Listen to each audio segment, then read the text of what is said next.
Okay, awesome. Okay, thank you everybody for joining us. We're just going to start off. We have Paul Feldman, who is the Executive Director of Saratoga Springs Housing Authority. And it's just going to be an intimate conversation, and he's going to pretty much give us a brief overview of the Section 8 voucher program. So I'm going to turn it over to Paul. Thank you. Thank you, and thanks for inviting me to do this, Monica. I'm always happy to share information with prospective landlords, because there's always a lot of misinformation out there about this program. So I'll try to be relatively quick in reviewing it, and then I'll take questions at towards the end. But for anybody who's interested, in my contact information is P Feldman, Feldman at sspha.org, and I'm more than happy to answer questions down the road for anybody who may run into any issues with any housing authority, regardless of who it is. And my phone number is 518-290-9286. So I'll put that out there, and then I'll get into so basically we're doing an introduction to Section 8, and the Section 8 program is basically a three-way partnership. That's the way I always tell people to look at it, as a triangle like, and you have the voucher holder, the housing authority or the agency that administers the vouchers, and then you have the landlord.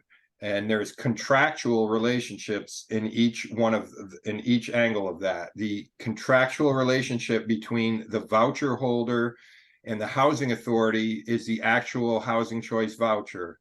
It's an actual piece of paper. It's a HUD form that is signed by the tenant, or the voucher holder, and there is a whole list of family obligations on that contract that the tenant has to abide by in order to maintain their voucher. So it's not like somebody just gets a voucher and they have it for the rest of their lives and they don't have to worry about anything. There are things they have to comply with, and obligations. They call them the family obligations. The other thing I would encourage everybody, almost any information you want to find out about this program, you can just Google it and it'll come up. So but so the relationship between the voucher holder and the housing authority is the voucher. The relationship between the landlord and the tenant is the lease. And one of the mistakes I see landlords make all the time, and I've been doing, just so people know, I've been the executive director here for 10 years, and I spent the better part of 18 years at the Schenectady Housing Authority, where I was the director of assisted housing there. So I've been doing this a long time, and I've seen mistakes made on everybody's part. But I've had tenants walk into me with a one-page lease that owners give to the tenant. Not a good idea. Anything you want to control or have some type of leverage with, should anything ever go bad, and this is whether it's with a voucher tenant or any tenant, is making sure you have a lease that addresses pretty much everything you want to cover in your relationship with that tenant. And again, that is a legally binding contract. So the way the housing authority and the landlord, the contract between those two parties is what's called the housing assistance payments contract. And when the process, I'll walk through how the process works, but at the end of it, if a contract is signed between the landlord and the housing authority, which will specify on that document how much the subsidy check from the housing authority will be each month, and then what the portion of the tenant rent will be. Because the way the program works is applicants who are income eligible, and the income limits are also online, when they're called in to receive a voucher, that's where the process starts for them. They go out, they get a briefing from the housing authority where we explain the program to them, how it works, the rules of the program, etc. And they're given what's called a request for tenancy approval form. It's another HUD form. Just ask for basic information. So they would go look at an apartment. If it seemed like a good fit, they would provide that form to the landlord. The landlord fills that out. Again, it's just a brief one-page form, and it basically just specifies on there what type of apartment it is, if it's a garden apartment, if it's a single family home, or a flat, whatever the housing type is, who's going to be paying for the utilities, because sometimes the owner pays for your utilities, sometimes the owner wants the tenant to pay for utilities. And the address, basic information. So when the landlord fills that out, that form comes back to the housing authority, and then the housing authority has an inspector contact and reach out to the landlord to set up an appointment to come and inspect their apartment. Now, the inspections, there's an actual HUD form. It's a HUD form 52580 actually. And if anybody's interested, they can Google that as well, and you can see exactly what the inspection entails. But it's very similar to what a code enforcement officer would look for. It's basically, building code stuff, Right. basic stuff. So when an inspector goes out to do that, if there's any deficiencies during the inspection, a letter will be generated from the administering agency and sent to the owner, where the owner can then, if they want to move forward, they make the repairs, and then they notify the housing authority that the repairs have been made. And then the inspector some housing authorities will have the inspector go back. Some housing authorities have in their administrative plan that they will take the word of the tenant and the landlord that the work's been done. And after the H2S is confirmed, you can then move forward to the housing assistance payments contract with the housing authority. And that's when subsidy will take place. The lease has to be executed at that point. The tenant would take possession of the apartment, and that's when subsidy would begin. Oh, okay. There's a couple of key points that go in before that. The first thing is there is a maximum amount of subsidy that a housing authority or an administrative agency can pay for rent for a tenant, and it's based off bedroom size of the unit that they'd be renting. Right. And that is based off what's called the fair market rent. Many of you may be familiar with that, but a housing authority has a discretion to set what's called the voucher payment standard, meaning the maximum subsidy is based off that fair market rent. So if you want to Google your FMRs for your local areas, that you can get online also, so that you'll know in the ballpark what the maximum rent would be able to pay. Excuse me, I'm sorry. And then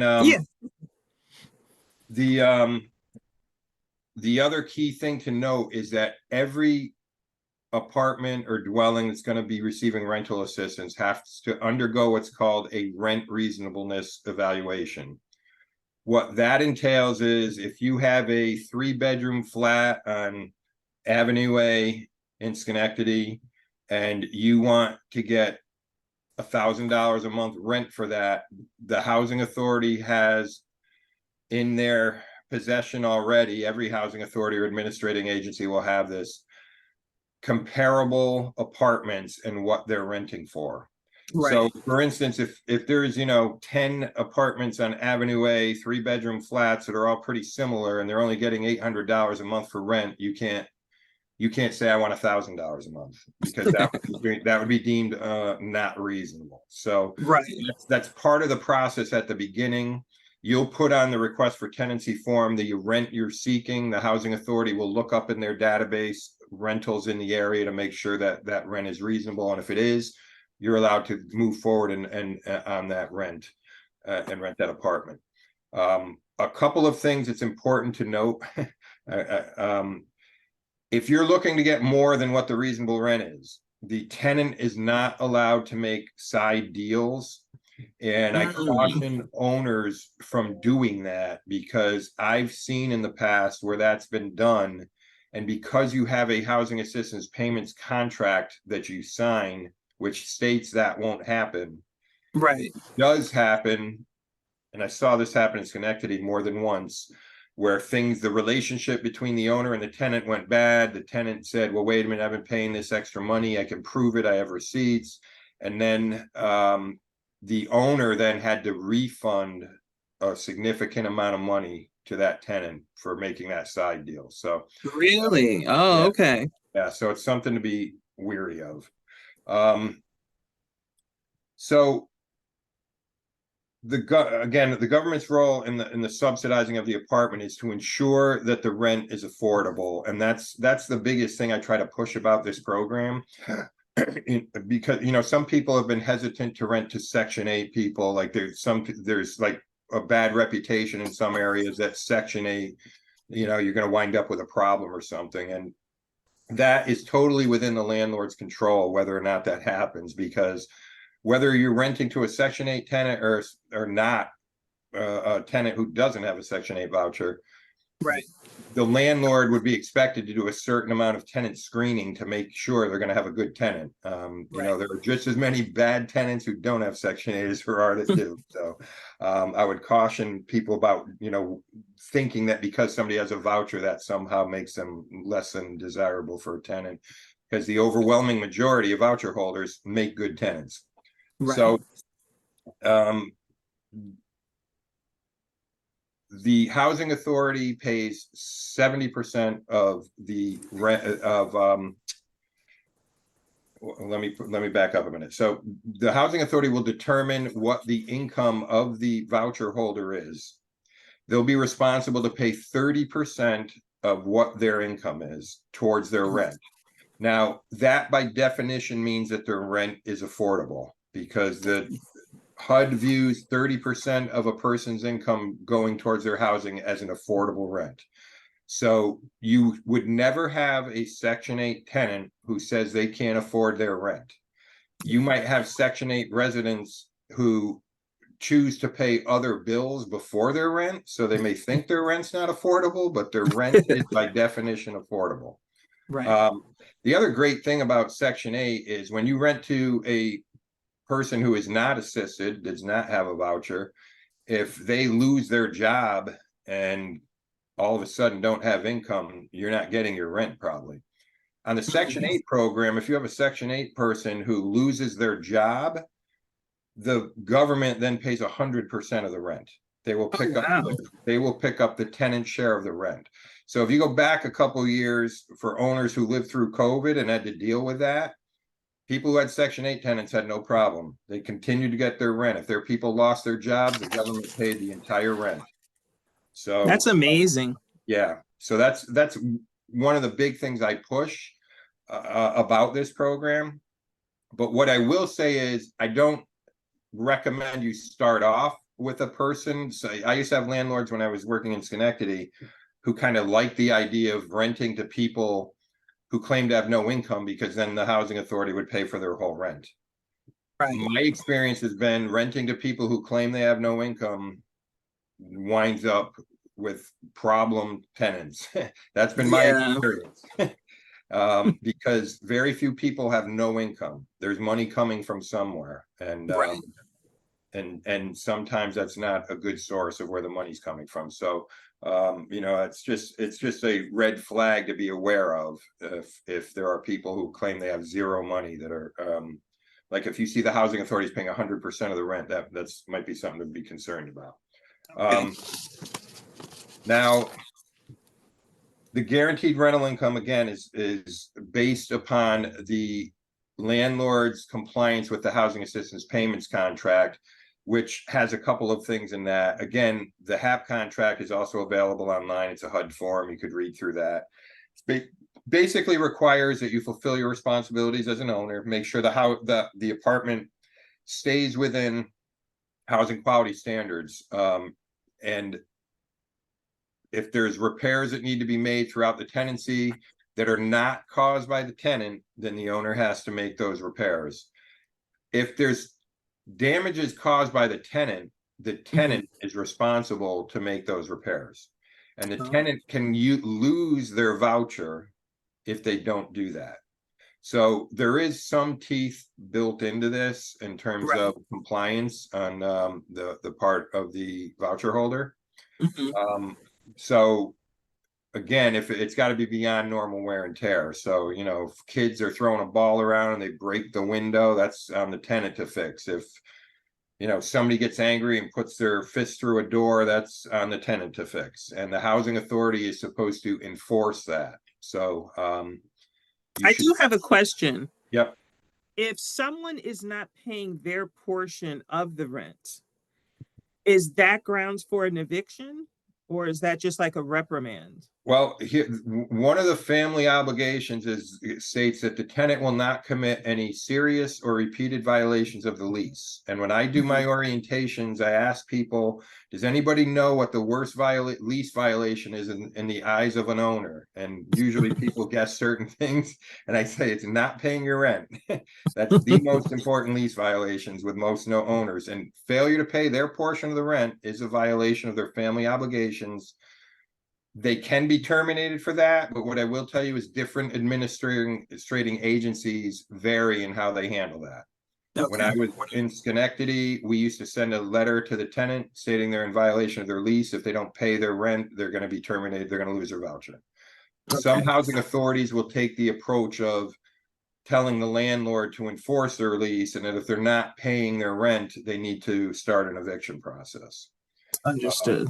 And then that, if a tenant on the voucher program is evicted for lease violations, they automatically lose their voucher by regulation. So, and so, voucher holders, the average payment that we make here, at least in Saratoga, is probably around $700 a month on behalf of our voucher holders.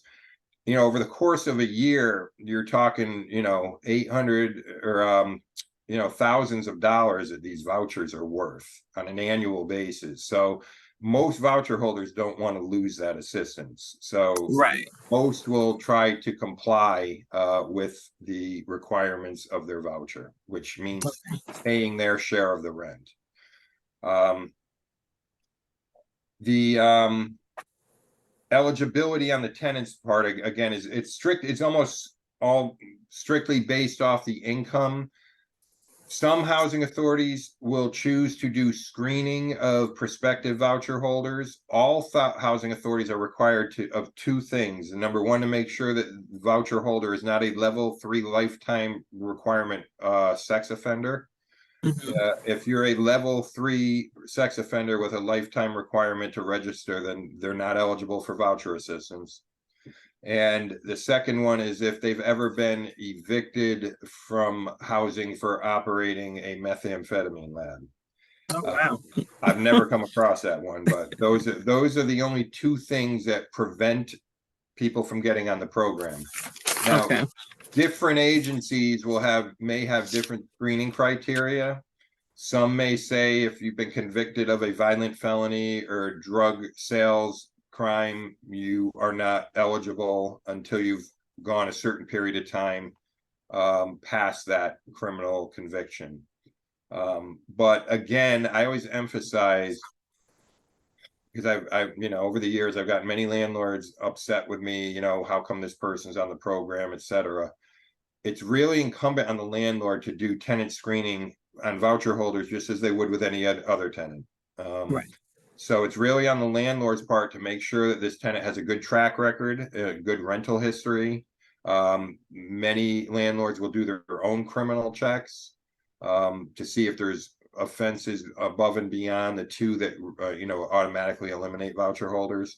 But again, I always recommend checking landlord references. And if there's landlords on this phone and on this call and you've had bad tenants and somebody calls you for a reference and they're living in your apartment, you're probably going to say, yeah, they're great, get them out of here. So what I always recommend is not even talking to the one talk to the one they're currently renting from, but you want to know what the one prior to that has to say, and possibly the one prior to that, because they're the ones that are going to be very honest with what the rental history is like. So, but again, if you choose a good resident or a good tenant, you're going to be almost assured this program will work wonderful for you, because again, your money's guaranteed from the housing authority. The program ensures that the tenant's rent is affordable for them, so there should be no reason why they don't pay their share. And then they're also more likely to be compliant with their lease, since they can be evicted for non-compliance and lose their voucher. So it really is a great program as long as the owner does their homework before leasing to the person. Now, does the person lose their voucher indefinitely, or is it just for a certain period of time? Generally, it's 3 years. some housing authorities may extend that period to 5 years. It's not supposed to be for more than 5 years. Okay. But that's a long time for a person who struggles to pay, find affordable housing. I agree. Mm-hmm. And that generally will keep, keep them in compliance with their lease and with their family obligations for having that voucher. Right. In terms of what the owner should expect for an inspection, again, you could, I would advise everybody to do a Google search for HUD form 52580-A, and that not only gives you the form that the inspector will use, but it also has a narrative under each thing about that explains what it is they're looking for. Okay. So if you do that ahead of time, then chances are when the inspector comes, you'll pass the first time. That will expedite things. Okay. People ask how long the process takes, and that's dependent from housing authority to housing authority. Mhm. And the staffing that each one has, or whoever administers the program. So like in my agency, if somebody brings in a request for tenancy approval for a prospective owner, my inspector will call them within 24 hours and try to set up an appointment within 5 business days. Okay. So if that passes inspection the first time, we can then move to the execution of a lease and a contract right after that. So theoretically, this program, you could have somebody receiving housing subsidy in one of your apartments in a matter of, 2 weeks. Oh, wow. Yeah, so it's not a lengthy process. Okay. Then as far as the application process goes, if you're an owner and you want to work with the program, I would suggest that you reach out to the program administrator in your town or city. All the cities in this area have a housing authority, and they would be the entity that administers the vouchers. If you're in a town, in a county, then there is a private sector company that administers most of those vouchers. But I would still strongly advise you to notify them that, hey, I have some apartments, I'm willing to rent to Section 8. You will then be put on a list that is given to voucher holders when they get the vouchers, so that you'll rise right to the top versus people going on Craigslist or looking online, or they'll have a list of who they know works with the program, and it'll be far easier to get people that way. Okay. I can't speak for other administrating agencies, but I give my information out to everybody who participates. So if there's ever an issue in working with my staff in the execution of this program, that they're able to contact me. I would say overall here things run fairly smoothly. When I was in Schenectady, we administered over 1,500 vouchers in the city. Albany administers probably two to three times that.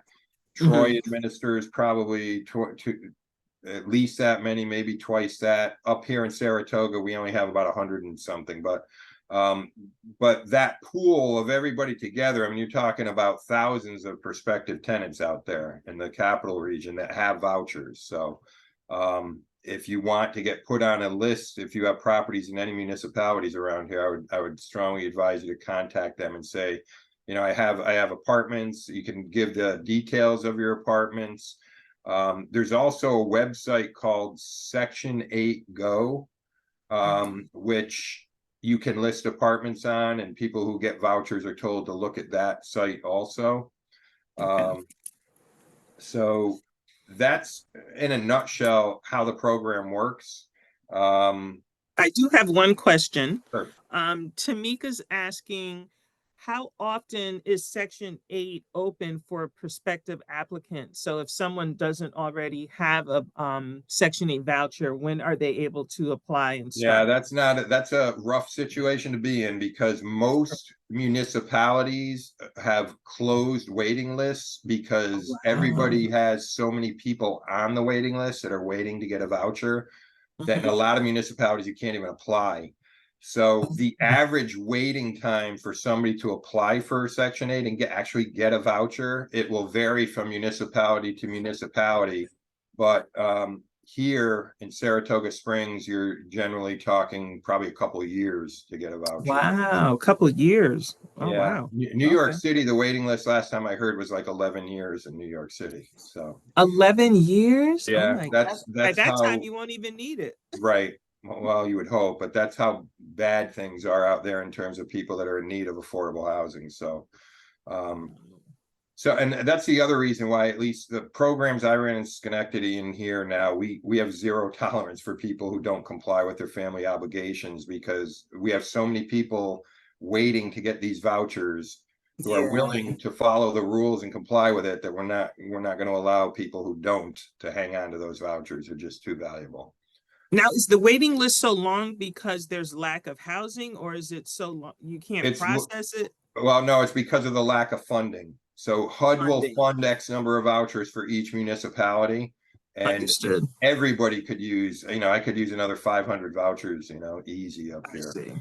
The other challenge we have in Saratoga Springs goes back to when I mentioned earlier with the fair market rents and the voucher payment standards. Saratoga rents are astronomical up here. And they're far above the fair market rent, and which means that even I set my voucher payment standard, which again is the maximum amount of subsidy the government will pay towards an apartment. I set that 120% of the FMR. And even at that level, we still struggle to get people into apartments up here. Right. I didn't have that problem in Schenectady. It was far easier to utilize the vouchers and get people housed. But it's getting more challenging everywhere because the rents Is it only apartments, or are people eligible to find any dwelling? Any dwelling. Also a house, a one-family house. Yeah, when I was in Schenectady, we had voucher holders in probably 100 single-family homes. Oh, okay. That's good to know. I always thought it was just apartments. No, any type of dwelling, almost any type of dwelling. It can't be just like a bedroom in an apartment or something like that. Right. Yeah. Okay. So I think I've covered everything I had on my outline. Again, the voucher, if you have a voucher holder come to apply for housing, they should have their voucher with them, and you could see on that the size bedroom that they're eligible for. Some people who have like a 2-bedroom voucher may go looking at 3-bedroom apartments, and their subsidy is based on a 2-bedroom voucher. So it doesn't mean they can't rent that 3-bedroom, but odds are that may be above what the voucher payment standard is. So if somebody's willing to rent a 3-bedroom apartment for what the cost of a 2-bedroom apartment would be according to their voucher, then they can go ahead and lease that. But otherwise, you should pay attention to the number of bedrooms that they're eligible for. Okay, good to know. Does anyone have any questions for Paul? Let me just check the chat. I just wanted to ask Paul, in that instance, would they pay the remainder of the difference if they wanted to rent the 3-bedroom? No, I'm glad you brought that up because I mentioned this at the beginning. Okay. So I had, one situation jumps right to the top of my mind. When I was in Schenectady, we had a tenant who was renting from a landlord who had a 3-bedroom flat. She had a 2-bedroom voucher. She really wanted the apartment, but we could not negotiate the rent to where it was going to be within the voucher payment standard, which again is the maximum amount of rent that can be paid for that apartment. And that's between the tenant and the housing authority. It can't go over that amount. She had agreed on the side with the landlord to pay another, I think it was $120 a month out of her own pocket, which again is not allowed. This went on for over 3 years. And then their relationship soured, and she then went to us, and then we were required to enforce the housing assistance payments contract. Right. Then legal aid got involved, and that landlord had to pay back 36 months of that $120 back. Wow. Yeah, okay. So it's definitely not a deal you want to get into. Understood. No side deals. Right. Right. Thank you. Are there any other questions for Paul? Yes, I do have a question. So I work a lot with people who, you know, require social services and have housing issues. And one of the things that came up recently that I was talking about with a social service worker was that with the rise of rent, the guidelines for the Section 8 programming and the housing programs have not been updated to account for how high rent has become in the capital region in general. And that is causing a backup of the waiting list because there's people who just can't find a place that is, you know, within the budget that they are offered. So I guess I wanted to hear from you. I know you're in Saratoga, I'm in Schenectady County, but have you heard any talk about them adjusting those guidelines considering the uprise in rent, or any talk about how that problem may be remediated? Because I'm assuming that's also affecting the number of landlords, you know, that can rent to Section 8 holders. Yeah, it's an excellent point, and it's a problem that's been going on for years, not even just recently. So Congress sets the fair market rents every October, and every year the whole housing industry is basically complaining that the numbers are not reasonable. The methodology they use to come up with them is flawed, obviously. So you have housing authorities across the country complaining about these, and obviously landlords who rent properties don't agree with them and have issues with it. It causes problems for tenants to lease up. In some municipalities, it does delay the usage of vouchers. When I was in Schenectady, though, again, that was 10 years ago, but we had 100% utilization, and I dealt with easily over 1,200 landlords. We had over 1,500 vouchers, and at that point, 10 years ago, it wasn't as difficult, but I know Schenectady's kind of had a resurgence there, and I know rents have gone up significantly there also. But Yes. unfortunately, these again, Congress approves these fair market rents, and there's very little other than advocacy that we can do to get them to raise them. We try to tell them to raise them every year. And they do generally in most municipalities go up some every year, but it still hasn't caught up to what the actual market reflects. So that is a challenge. Yes. And they're lucky that they have landlords who, many landlords who own multiple properties who will, once in a while cut a break to somebody on the Section 8 program to allow them to have housing. Thank you. Any other questions for Paul before he has to head on out? I'll leave my information again. I have no problem answering questions to anybody from any municipality at any time. My phone number is 518-290-9286. That's my direct number. If you ever think you're not getting honest information from somebody, you're welcome to call me, and I've been doing this for over 25 years, so I have a pretty good handle on the rules and regulations, and I'd be able to let you know. Again, the Section 8 program is governed under 24 CFR Part 982. Those regulations apply to every housing authority that administers this program in the country. So nobody should ever say, oh, their Section 8 program is different than yours. In that respect, the regulations are the same for everybody. Now, within those regulations, there are areas which allow policy decisions. So every Section 8 program has what they call an administrative plan. Most agencies will have those online. So if you're ever interested in the policies of a certain agency, you generally will be able to get them off that agency's website. And that Section 8 administrative plan will have things in there like how long a tenant is allowed to be out of their apartment without contacting the agency. Because one of the requirements of the family is that is their only residence, and they use that residence as their only residence. So there are no, there should be no snowbirds on this program or anything like that who spend half the year in Florida and half the year up here. You have to live in your apartment, and it's got to be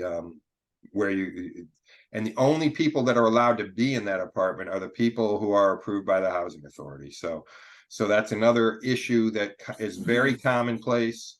It's one of the primary reasons people lose their vouchers with us. It's actually, believe it or not, it's actually criminal activity also, because Wow. It's felonies sometimes, because everybody who's on this program has to fill out paperwork, and that's filing an instrument for a government benefit. So if they have people living in their apartment that they don't put on their paperwork, they're filing a false instrument, which is a felony. And if that person has income, their subsidy is based on the household income. So very often we find like a single mom who's got a boyfriend living with her who works and has money. She's not putting him on the lease. And Right. unfortunately, she's the one who has to bear the brunt of the problem, and he gets to walk away scot-free. And Wow. if the subsidy she's getting paid, say she's receiving $700 in subsidy, and if they factored in the other person's income, that subsidy would have dropped to $500. Then every month there's a theft of government services of $200. And once it reaches $1,000, then you're talking grand larceny, which is another Oh my felony. goodness. So it's not a program to screw, play around with. I Definitely agree. side. So Well, that's good to know. yeah, Well, I thank you so much, Paul. I really appreciate it. And you're welcome. I was happy to do it. And again, if anybody has any questions, feel free to give me a call and reach out. okay, thank Thank you. you. I appreciate it. All righty. Take care, everybody. Bye-bye. Bye. Okay, so I'm just going to finish up, and I will email everybody his contact information after the online seminar, just for anyone who wants to follow up, because in the beginning he said, feel free to reach out to him. He's happy to answer any questions. So if there are any landlords or people are thinking about doing Section 8, it's definitely worthwhile to even look into it. And the takeaway that I took from what he mentioned tonight was that when we had the COVID and that whole situation, and there was the eviction moratorium, and there were a lot of landlords who did not receive rent for close to a year to 2 years. So the people that still continued to receive rent were the people who participated in the Section 8 program. So if anyone also has any questions and you're thinking about doing a property search and they want to take the leap into becoming a landlord, feel free to reach out to me. I'd be happy to assist you in any way that I can.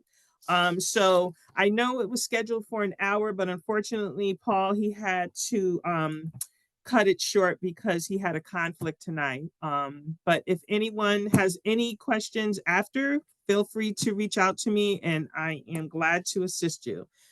Is there any other questions before I end for the evening?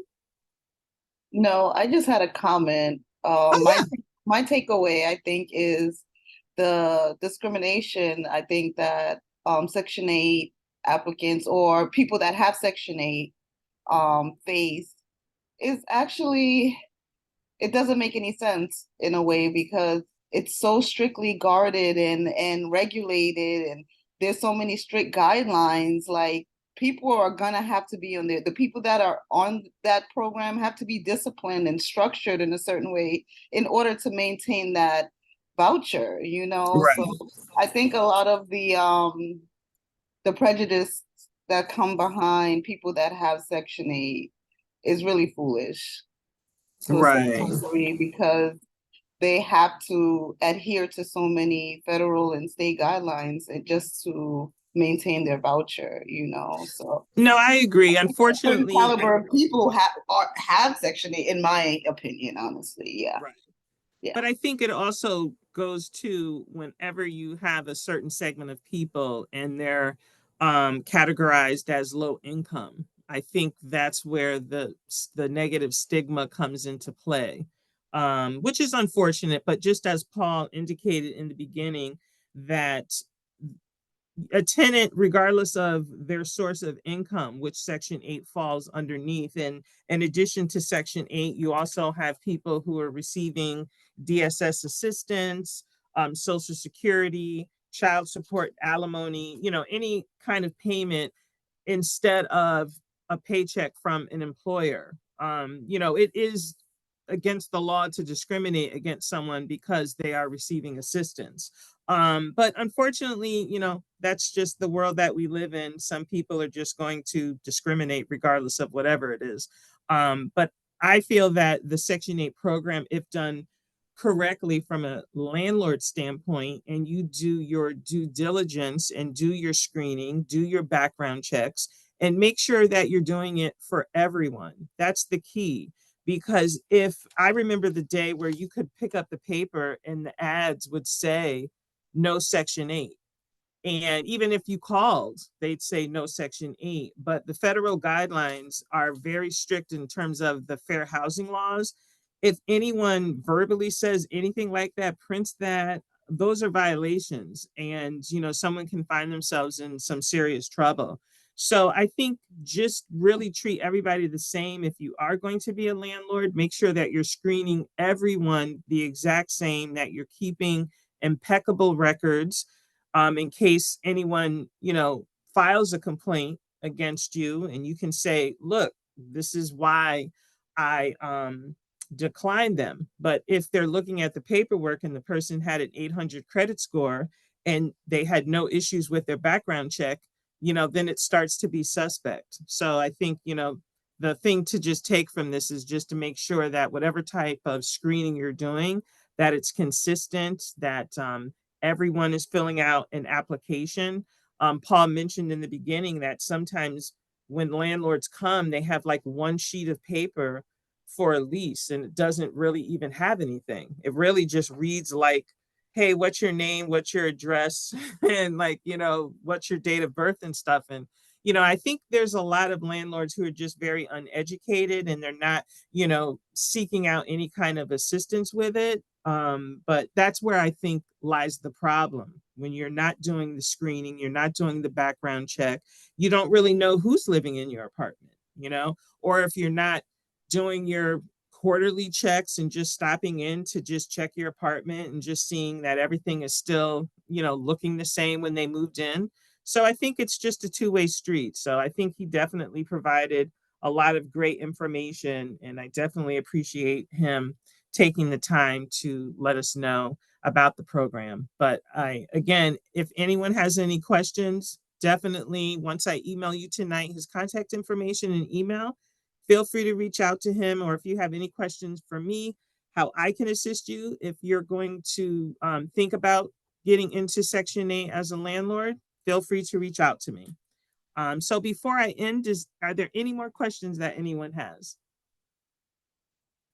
But I will tell you this, we're going to actually have another Section 8 online seminar next Thursday, 6 o'clock. This time it will be the Schenectady Municipal Housing. So that should be interesting as well. I will send everybody the information along with the link. So if you want to join us next week, feel free. If you have any questions, that'll be the time to ask them to the Schenectady Municipal Housing. And I think it'll be a little bit interesting because Saratoga is a lot different from Schenectady, you know, in terms of how many people that they're trying to house and stuff like that. So, but I appreciate each and every one of you taking the time tonight to join. And I thank you very much. And I hope you have a great evening. Thank you. Thank you.